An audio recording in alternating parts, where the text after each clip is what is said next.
রাজধানীর বুকে আইনজীবীর বাড়িতে চুরির ঘটনার একদিনের মধ্যে ৩ চোর সহ চুরি যাওয়া টাকা উদ্ধার করল পূর্ব আগরতলা থানার পুলিশ।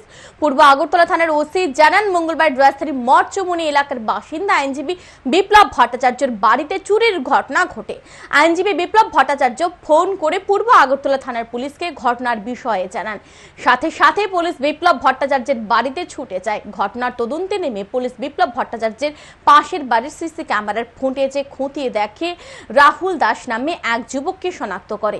টাউন ইন্দ্রনগর শ্মশান সংলগ্ন ভাড়া বাড়ি থেকে তাকে আটক করা হয়। তার ঘরে তল্লাশি চালানোর পর কিছু টাকা উদ্ধার হয়। তার বাড়ি থেকে ১,৩৬,৭২৫ টাকা উদ্ধার হয়।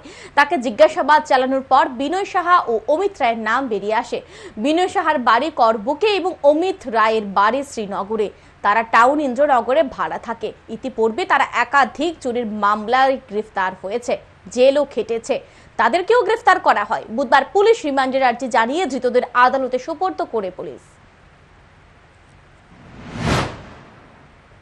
একটা কমপ্লেন দাখিল করেছেন আমাদের এখানে। একুরেট ওনার আলমারিতে কত টাকা ছিল ওনার একুরেট মনে নেই, ১.৫-২ লাখ টাকা হবে এমন বলেছে।